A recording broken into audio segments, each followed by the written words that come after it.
What are we gonna do today? Yeah, just a low fade. Low fade? And then on top, or you don't want to take off like a lot or a little? Nah, honestly, just a little of anything. Okay, Even it out. So right here, I'm just gonna wet it a little bit, not too much, just to get the hair going for me. I think like the first thing you should do on about like 90% of haircuts, especially if they're like scissors on top, is definitely comb out the hair and wet it, just so you can start seeing the shape, the form, everything like that. Usually at this point I'll turn them towards the mirror so they can see the haircut that they're getting, but obviously on him I've been cutting his hair for a while, so it's not as difficult to know that. But right here I'm going to start combing this hair backwards and just getting it in the direction so that way when I pull the hair up, it's already working with me, not against me. So again, right here, I'm gonna go ahead and come into the front. I'm gonna just pull it up. Now remember, I am trying to go for like a square shape because it is a comb over, or like a pushover, however you wanna call it. On him, it's a comb over because he parts it.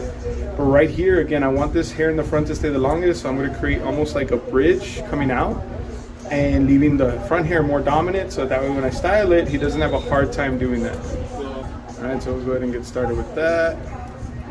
Again, he didn't want too much off the top, so I'm just gonna come in, make sure that it's even, and go from there. And again, this is what I like doing whenever somebody's coming in and not gonna cut a lot off the top.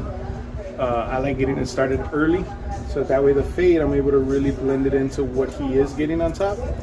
Sometimes you don't get that privilege because somebody might come in with like a lot of hair, they haven't got a haircut in a couple months, but if your clients are getting haircuts, you know, every like week or two, you should be fine. And then for here, I'm gonna go ahead and put a little bit of the Rio Men Hairspray. So right here, guys, I'm gonna spray just a little bit in to help me set a foundation for the blow dry.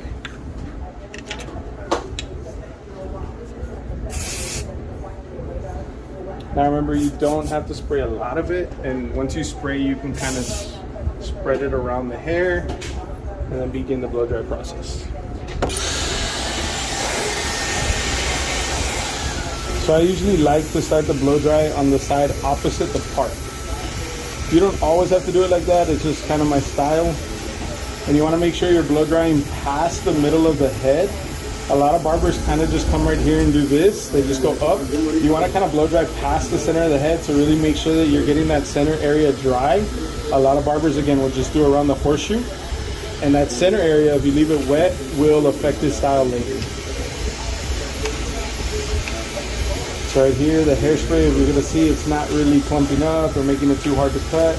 Another thing I've been working on a lot, guys, especially with some of the barbers here at my shop and at my school, is I think a lot of barbers go straight to blow drying with their blow dryer at the fullest like amount of pressure, like I guess the strongest amount of air.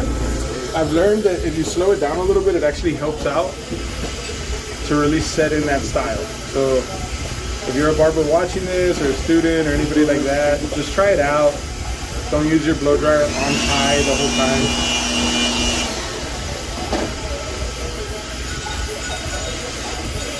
So again, I'm just lightly going through it. Right here I have a little bit of heat. I don't have like a full, the highest range. I pretty much have the lowest heat setting available on the Dyson. I like the Dyson. You don't have to have a Dyson in order to blow dry. I like it just because of the lowest heat is really sustainable. I've seen it on other blow dryers where you put it on the lower heat and it's still pretty hot. So right there you saw me kind of push it away from the client just so I could turn off the the heat, so that I could blow dry the last part of it with just cold air to really start locking in the look. You always want to finish off on a cold shot, guys. If you are blow drying hair, you want to start off with a little bit of heat and make sure you finish on a cold shot so that the hair freezes into that new position. It's almost like aftershave or cold towel. After a hot shave, you're really closing up those pores. Hair doesn't have pores, but all the fibers of the hair, all the individual strands of it will begin to thicken out, so the hair will look thicker and fuller with the blow dry. And again, it's gonna stay in this position a lot better than if you were to just leave it on heat. All right, so the first thing I'm gonna do is go ahead and just come in and start marking my first bowl. Most of my low fades are a little higher than some barbers. I prefer that just so it lasts a little bit longer for clients. Depending on how high you want to take the low fade is really up to you. Because the way I've compared it before, guys, and I tell this to my students all the time, is if you go to like a Burger King, you might get sesame seeds on your bun, right? That's just their style of bun. But if you go to like something like maybe a McDonald's or like a Whataburger, depending on where you're from, some of those places might not offer sesame seeds, and that's just the style of bun they choose. So for you as a barber, I tell people all the time, find your style, kind of stick to it, because when people come back to you, they want that consistency. So my low fades, again, are a little bit higher than most, but I like that about my haircuts. It just separates me from others. And then I've had clients that go with other people for low fades, and then they're like, man, I feel like it grew out a lot quicker. I'm like, yeah, but you know, it's just my style's a little different. So right here, this is my 00 line that I'm coming across right here. Again, it does come a little bit above the ear and then drop below the occipital bone. Now what I'm gonna do is come in with my clipper open first, and I'm gonna go slightly above that line. So sometimes I like starting off in the back, preferably just because on a new client, if you don't know how their hair looks, the back of their head, like behind the ear is like a safe place to kind of experiment a little bit. Just because if I'm gonna mess up, I'd rather mess up in back behind the ear than in front of the ear. Because I always tell my students that, you know, clients, when they look at the mirror, they see ear to ear.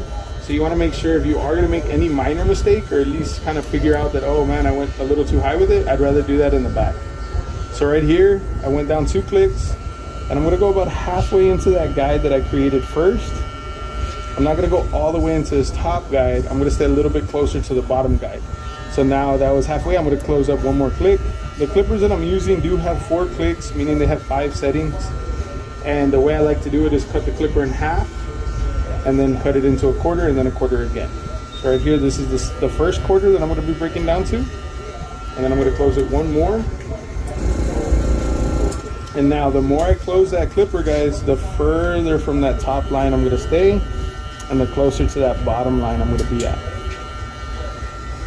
So remember, I don't spend too much time on this part of haircuts right now. Detailing does come later, but right now I do wanna try to get as much of a good job done, with time being a valuable perspective of mine. So what I mean by that is, again, I don't want to take too long while I'm doing this, because I still have a lot more haircut to go, and I feel like some barbers stay stuck in this area for way too long. Next, I'm gonna go ahead and grab my 1.5 guard open. I'm gonna go about, I want to say about 1 inch to like a little bit less than 1 inch above that guide I have. So remember, this bottom guide is my clipper open. I'm creating a new guide slightly above that with my 1.5 open. So the way I teach a lot of the students at my school is I will do the 1.5 first, and then the half guard. I always say you gotta use both your halves before you get to use any of your full guards. So right here, I closed it up about 2 clicks. Now I'll close it up with 2 more. So when I say 2 clicks, and if you don't have clicks, you can close your clipper up about halfway, and then the other half completely. So right now I'm at a 1.5 guard closed.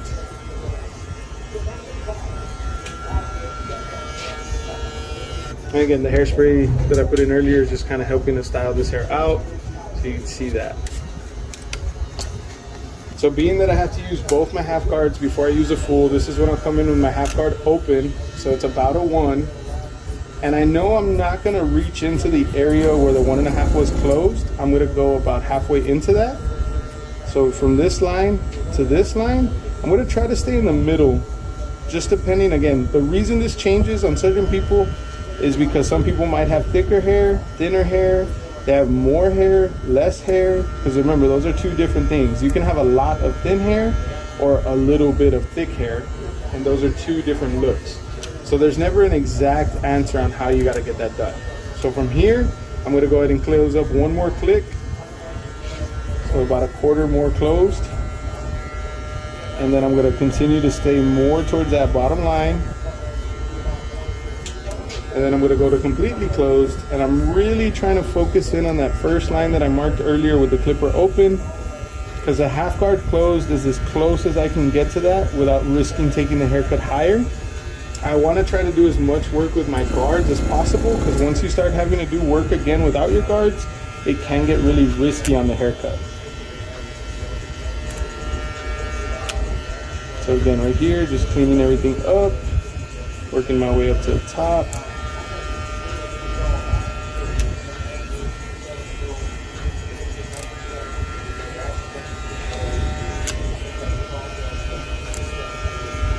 and then I'll begin to work my way down with my bigger guards. So the way I like working down my bigger guards are going to be using my odd number guards. So I'll start off with a 7 and slowly start connecting into that top area. So right here, I'm not really hearing anything cutting, so I'm going to go ahead and close it. And again, I'm going to try to hear for slight connection being made. And I'm going to work that connection down until the 1.5 that I already marked earlier. So now I'll go ahead and get my 5 guard, go open. And again, I'm not really hearing too much hair come off, and that's okay. You just gotta go through this process little by little. So that's a 5. Now I'm gonna go ahead down to a 3. Once I start getting towards these shorter guards, I should start hearing a little bit more connection, and that's what I'm looking for. So usually from the 7, 5, and 3, I'm okay with skipping those guards to get down to the bottom. But once I get to a 3 guard, I'm gonna go ahead and use all my guards after that one more time. So right here, again, just checking everything with a 3. If you notice, I never stay stuck on one thing too long. So right here, again, the 2 guard now. Now, if you're cutting at your house or at a shop and everything like that, the technique you see in this video, again, this is 2.5. The technique you see in this video, you can just go through both sides with it. The reason I don't do that right now is only because recording this content, I want to make sure that I'm showing you one complete side and not having to readjust my shot. But if I wasn't cutting hair in front of a camera, all these steps that I'm doing, you can do them to both sides at the same time. You don't necessarily have to do one side and then the other. That's not something I recommend.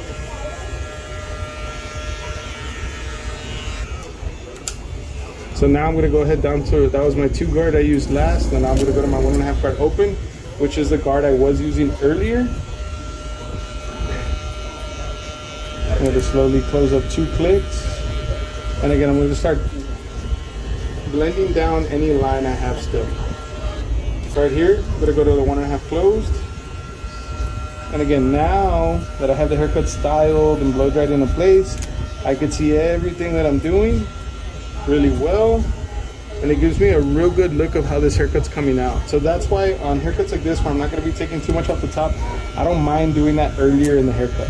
Right there, I'm going to go from open to closed, and then this is the first time I'm going to be using the 1 guard, so now I can detail down. So now I'm going to use the 1 guard after the 1.5 closed, and I'm going to use the 1 guard open.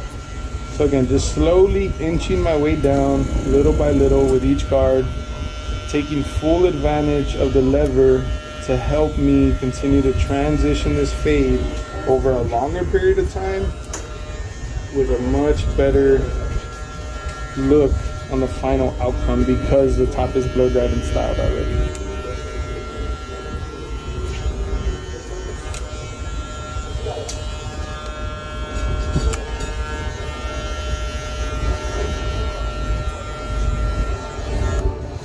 Then here I can go ahead and do my 1/2 guard one more time.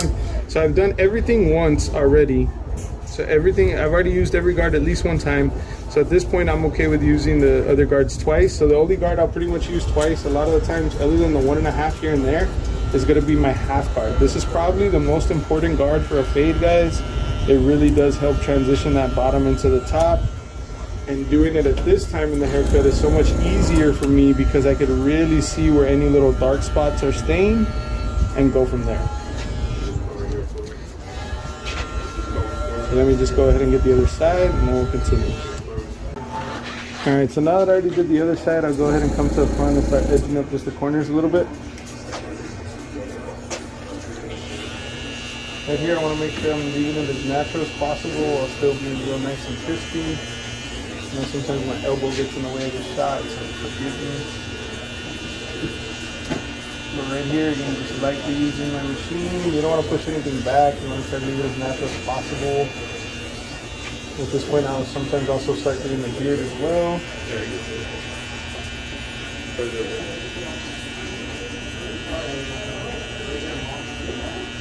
You can lightly curving it down. And then I won't do the bottom of the beard, but I will do the back line of the jaw while I'm here. Usually when I do the bottom, I definitely want to make sure I have the head laid back on the headrest. For them to have their head lean back enough so that it's comfortable, but not too far back or not too far up. It's really important that you worry about that, guys, because it will change their head position a lot. If you have it too low, sometimes they're over, like stretching their neck, and then if you have it too high, then you can't see it too much. Right here, just cleaning up what he already kind of has. I'm always going to start off right in the center, and then just slowly work my way out, both ways.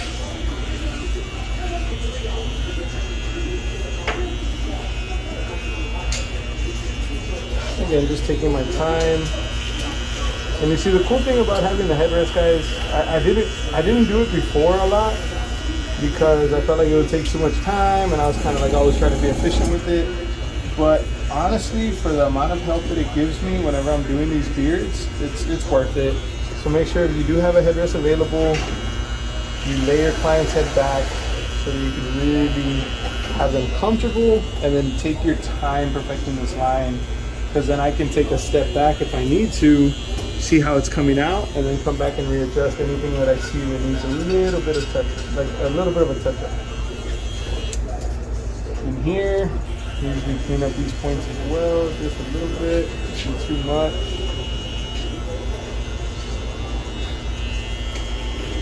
I feel like these little corners inside of the center of his beard really bring out the haircut a lot more, and the beard. That's why I do take the time to kind of clean them up a little bit. You want to make sure your clients want them cleaned up as well. Like him, he doesn't have like a huge amount of hair there, which is good. I have some clients that, man, like you can't even see those curving points at all. So on those, I kind of ask them because I don't want to shock them whenever they all of a sudden see like a curve in their beard that they never saw before, because they just had so much hair in that area. The mustache, it's always better to be safe than sorry, so I'm going to just take off a little bit at a time. I've seen some barbers that go right into it, and what ends up happening is they take it too high on their first go, so I'd be careful with that. I've had it happen before as well, where like a client like says something as I'm doing it, so usually you'll see me make contact with like 2 fingers. If I feel that they're going to talk or something, I'll make sure to let them be aware that I'm here. Obviously, you would think the clipper sound and everything like that, but some customers are still going to talk or say something. So that's why sometimes that little bit of a presence, like a finger being placed first, like hand for connection, is a good like warning sign on this, kind of just to let them know, like, hey, I'm about to do something pretty important, try not to talk. But again, it's just be careful with that. So now with the beard, I'll go ahead and grab a little bit of shaving gel. So what I'm using is going to be Sharp from Rio Men. It's real light, guys. It's almost like a thick water is the way I like to kind of describe it. I'm just going to apply a little bit over the cheek area that I'm going to be shaving. So again, right here, you can see the shave gel. Doesn't need too much of a buildup. So that way, I have a little bit of almost not like a chalk line, but like a residue line. I don't want to leave that there the entire time I'm shaving, but it does help to give me a little bit of a guide. But it's a real light residue compared to like some shave gels I've worked with in the past. When I designed this one, I knew that I didn't want it to clump up very heavy, because I did notice how uncomfortable it did feel to kind of have that gel on your face. This one's again like a thick water. Again, light tension where I'm pulling. So if you see me, I reset my pull as I'm continuing to work through the beard. Now I can kind of take a step back, double check my work, make sure everything looks good. Tap into the mustache just slightly to really get this corner cleaned up. This side as well. Then on the bottom row, do you want the electric razor or do you want it just like this? No, the electric razor. Okay. And it's always better to ask, guys, because sometimes you'll have clients that the electric razor will irritate them. A lot of times even the blade can. So it's always better to be safe than sorry and just kind of ask if they're okay with it. I would definitely finish up with a little bit of aftershave after a service like this, just so you really close up those pores. Alright, so now, again, the whole haircut has been done with like hairspray in it, and you can see that it stays real light. nothing too crazy. So I'm gonna go ahead and just put a little bit of product so I could double check all my work. So on this one, I'll be doing the Mellow matte paste. Again, on like hair like this, that it's a little bit finer, I really want to bring the most out of it. So the matte paste is really gonna help me do that. So right here, again, you just want to make sure you emulsify into both hands. You should be rubbing it into your hands enough so that the color's almost gone. And after that point, I kind of treat it like I tell my students, like a glaze on a donut. So his hair was already styled into place. So in a sense, like the donut is his hair. And then right now, as I'm putting the product on, I just glaze it over the top to kind of lock in that style more. But I wouldn't necessarily run my fingers through everything, because earlier I did put the hairspray in that gave me that base. So I don't need it as much into all the hair. And instead of just destroying this whole style, I would just complement the look that I've already been creating this whole cut. Which is one of the benefits to blow drying earlier in the haircut. It starts to stay more like this. So right here, now that I already have the product in the hair, I can kind of just come back with my blow dryer to really set it in, kind of manipulate the style a little bit more if I want to. Again, both of them stay pliable all day. Right now I do have a little bit of heat, so it's gonna help open up everything even more, like anything I want to change. And then once I'm like liking the style, I go ahead and hit the cold button and just finish it up. So on this video, I am going to show you a little bit of enhancements that we could use. Just like I said, if he's going to go do something important or anything like that. What I want to do is aim for this corner as I'm shooting this, just lightly. And I want to aim for that corner and kind of like spray out a little bit evenly. Because when I pull off, the fade on the enhancement kind of shows itself more off. But again, I'm just aiming for that corner when I'm shooting the enhancements. So right here again, since I already have the hair styled, I can kind of come in and just lightly. There we go. And then you see the haircut. I try to leave the enhancements as natural as looking as possible.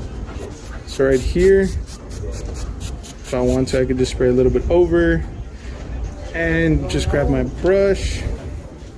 Make sure to fade out any dark spots if they occur. If I need to, I can come in and just edge it up a little bit more, making sure I'm not pushing them back. Just going right into that enhancement.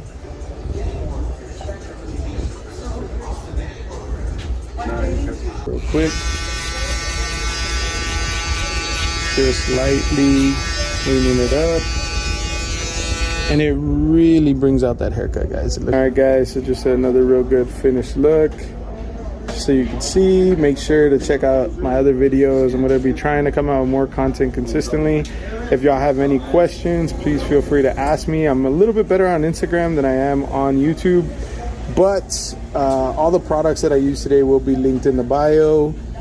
Make sure to check it out. If you have any other questions, like I said, guys, feel free to hit me up on Instagram. It's Adrian the Barber. Y'all have a good one. Till next time.